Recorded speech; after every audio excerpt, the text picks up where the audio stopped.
Assalamualaikum warahmatullahi wabarakatuh. Alhamdulillahilladzi arsala rasulahu bil huda wa dinil haq liyudhhirahu 'alad dini kullih wa kafa billahi syahida. Allahumma shalli wa sallim ala sayyidina Muhammad wa ala alihi wa sahbihi ajmain, amma ba'd. Yang kami muliakan para sesepuh, tokoh agama, tokoh masyarakat di lingkungan Masjid Al-Mahmud, imam masjid, para pengurus masjid, sahabat-sahabat masjid. Sahabat-sahabat masjid adalah saudara-saudara, saudara-saudari yang mencintai masjid dan kesehariannya setidaknya menjelang waktu 5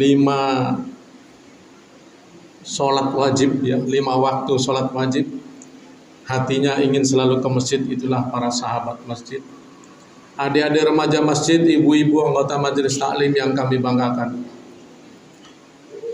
Alhamdulillah, kita bersyukur Allah telah memanjangkan umur kita hingga bertemu dengan bulan Ramadan ini. Mudah-mudahan kita semuanya sehat walafiat hingga bisa melaksanakan ibadah puasa dan ibadah-ibadah lainnya di dalam bulan Ramadan tahun ini sampai tuntas, dan kita mencapai apa yang kita harapkan, yaitu Idul Fitri, kembali menjadi fitrah karena dosa-dosa kita telah diampuni selama bulan suci Ramadan. Amin ya rabbal alamin, insyaallah.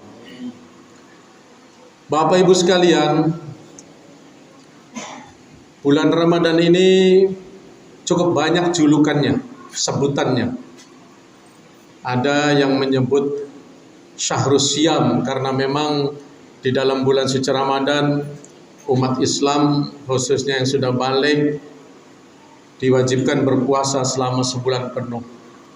Ada juga yang menyebut Syahrul Quran karena di dalam bulan suci ini diturunkan Al-Quran yang pertama kali oleh Allah Subhanahu wa taala ke muka bumi ini.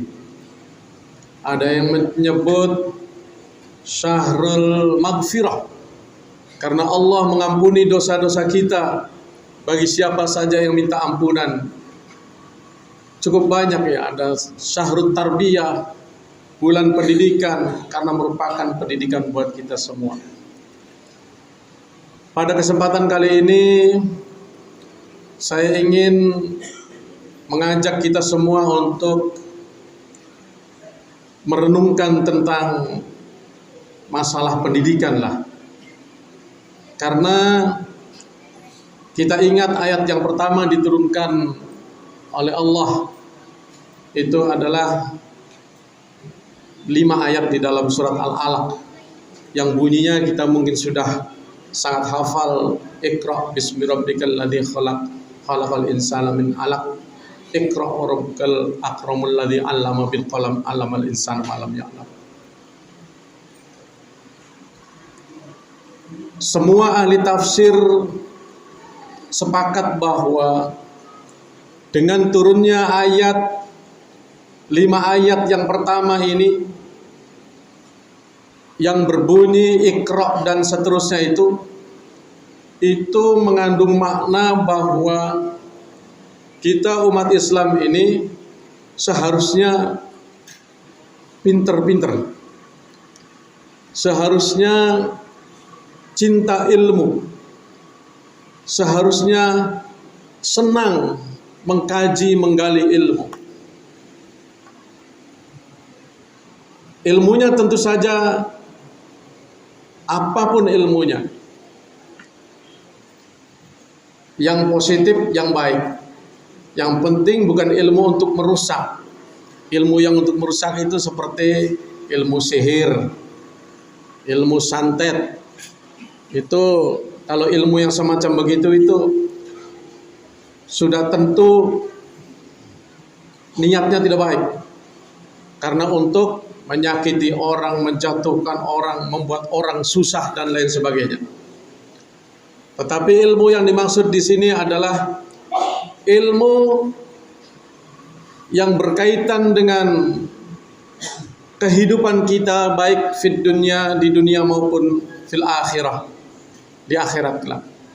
Makanya Rasulullah menyampaikan kepada kita, man arada dunya fa alaihi bil ilmi wa man arada al akhirata fa alaihi bil ilmi wa man aradahuma fa alaihi ma bil ilmi. Barang siapa yang ingin hidup di dunia ini baik, bahagia, sejahtera, maka raihlah dengan ilmu.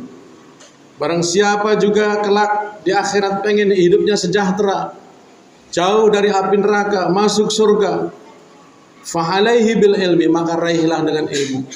Dan barang siapa yang ingin kedua-duanya bahagia, maka raihlah juga dengan ilmu. Tentu saja kita sebagai seorang muslim pastinya ingin dua-duanya baik. Pastinya ingin dua-duanya bahagia dan sejahtera. Kenapa? Karena kita sendiri mau secara sadar maupun mungkin juga saking hafalnya kadang-kadang tidak sadar, kita mendoakan untuk itu. Setiap doa umat Islam ini hampir di belahan dunia ini diakhiri dengan doa sapu jagat. Rabbana atina fid dunya hasanah wa fil akhirati hasanah wa qina adzabannar. Itu biarpun di istana negara, ya kalau ada yang berdoa biasa pertamanya kan alhamdulillah, salawat, kemudian pakai bahasa Indonesia, tapi biasanya ujungnya sebelum ditutup itu pasti baca Rabbana atina fid dunya hasanah dan seterusnya. Itu disebut doa sapu jagat. Kenapa disebut doa sapu jagat? Karena bayangkan jagat dunia dan jagat akhirat semua dirangkum dalam doa itu. Makanya ada salah satu kiai saya, itu dia kalau habis sholat bacanya tidak panjang-panjang, cukup Rabbana atina fid dunya hasanah saja. Cukup doa sapu jagat saja itu. Ditanya kenapa singkat sekali? Lah udah masuk semua di situ katanya. Iya kan masuk semua. Coba pikirkan saja. Misalnya adik-adik pengen lulus sekolah, lulus kuliah, itu kan bentuk fid dunya hasanah, kebahagiaan di dunia. Yang jomblo-jomblo pengen cepat punya istri yang cantik, ya. Apalagi kalau sesuai dengan yang Rasulullah anjurkan, carilah jodoh yang cantik, yang turunannya baik, yang punya uang. Wah, enak semua itu. Tapi yang terakhir yang agamanya bagus. Kalau susah-susah, carilah yang agamanya. Itu kan mencari jodoh bentuk kesenangan dunia. Bapak ibu mencari nafkah, berdoa supaya jualannya laris, supaya sukses karirnya, dan lain sebagainya merupakan bentuk kesenangan di dunia. Begitu juga kita sebagai seorang muslim, sebagai seorang yang beriman, mukmin, yakin bahwa setelah hidup di dunia ini berakhir, kita akan memasuki hidup berikutnya yaitu akhirat. Kita juga berdoa supaya akhirat kita bahagia.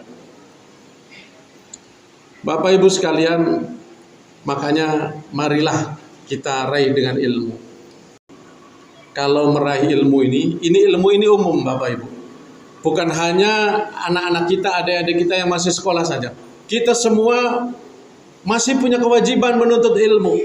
Thalabul ilmi faridatun ala kulli muslim wa muslimatin.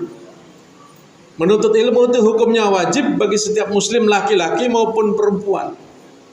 Tidak ada batas umurnya, cuma mungkin beda caranya, beda prosesnya. Kalau masih anak-anak ya adalah pendidikan formal, pendidikan non formal, yang pendidikan formal SD, SMP, SMA dan seterusnya sampai perguruan tinggi.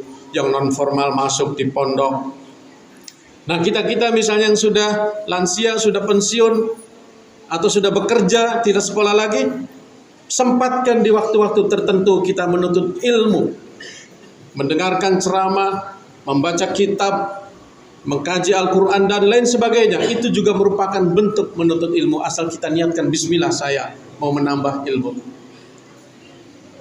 Nah makanya kalau kita kaji Iqra itu kan bacalah. Iqra bismi rabbikal ladzi khalaq, dengan nama Tuhanmu yang telah menciptakan dan seterusnya. Nah cuma ini sebenarnya ada sampai al-qalam. Iqra wa rabbukal akramul ladzi 'allama bil qalam.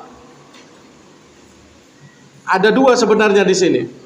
Saya teringat salah satu kiai saya yang kebetulan sudah menulis buku itu tentang menjalani hari-hari bahagia bersama Rasulullah, judulnya kalau tidak salah ya.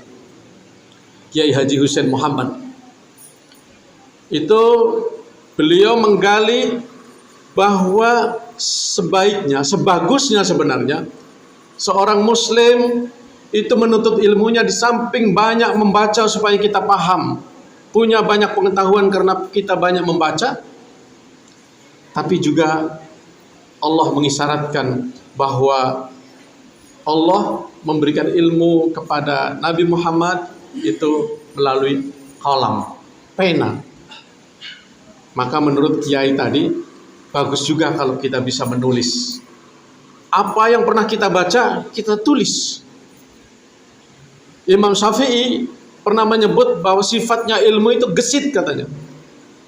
Karena gesit dia cepat larinya, makanya harus ada yang harus diikat dia. Dan cara mengikatnya adalah dengan tulisan, dengan menulis. Di Indonesia ini sangat kurang, ya, penulis-penulis besar seperti Imam Ghazali, Imam Syafi'i yang punya kitab-kitab yang luar biasa. Ada ya salah satu tokoh Indonesia yang pernah menjadi tokoh di Timur Tengah, di Makkah Mukarramah, Imam Nawawi, nah itu menulis. Silakan Bapak Ibu belajar lah. Alhamdulillah saya sendiri sudah mencoba, sudah 4 buku saya tentang umumnya tentang moralitas, pembangunan keluarga, pembangunan kependudukan, dan buku terakhir adalah wawasan kependudukan, keluarga, dan moralitas bangsa. Kalau tidak ditulis, itu biasanya lepas. Ingatan kita kadang tidak semuanya kuat. Kadang-kadang umur 60 lebih sudah ada yang pikun, ada yang lupa-lupa. Tapi kalau menulis, insya Allah ilmu kita masih mengalir. Boleh dengan cara sekarang. Media sosial sekarang sudah sangat luar biasa hebatnya. Kalau tidak menulis, boleh direkam, ya. Itu kayak Zainuddin MZ itu, saya belum pernah baca bukunya, tapi ceramahnya, ilmunya luar biasa. Dengan rekaman-rekaman itu dia masih terus, bayangkan orangnya sudah meninggal tapi amalnya masih terus mengalir karena ilmunya masih terus dipakai, terus didengarkan oleh banyak orang.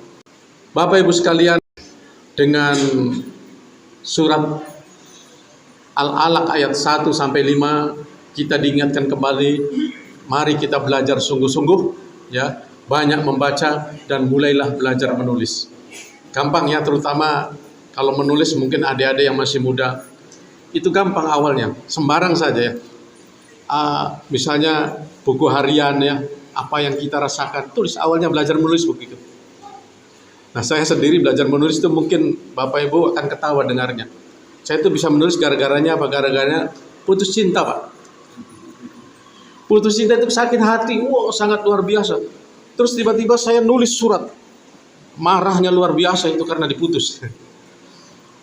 2 halaman. Tapi ternyata surat yang marah itu menjadi cikal bakal saya kemudian bisa menulis. Awalnya menulis cerpen. Judulnya Badai Bulan Maret. Padahal saya putusnya bukan bulan Maret. Tapi supaya dimuat di koran bulan Maret, langsung dimuat di koran bulan Maret. Dan kuliah S1 di Bandung, alhamdulillah, dengan menulis itu saya terbiayai, Pak. 3 tahun lah pasnya. Kalau 1 tahun orang tua masih kirim, begitu tahun kedua usaha kakak bangkrut, orang tua tidak mampu lagi kirim, dan saya menulis artikel di berbagai koran di Jawa Barat. Itu diberi honor, dan honor itulah untuk biaya hidup, biaya kuliah sampai selesai. Silakan ya adik-adik yang masih punya harapan, belajar, gampang. Baca tulisan orang, wah orang bisa nulis begini, masa saya tidak bisa? Itu saja awalnya. Nggak usah kursus-kursus, saya tidak pernah kursus, Pak. Baca tulisan orang, buku orang, cerpen orang, artikel orang lain, kita orang lain bisa menulis begini, masa saya tidak bisa? Baik, itu saja, mudah-mudahan ada manfaatnya. Terima kasih atas perhatiannya. Wallahul muwaffiq ila aqwamit thoriq. Wassalamualaikum warahmatullahi wabarakatuh.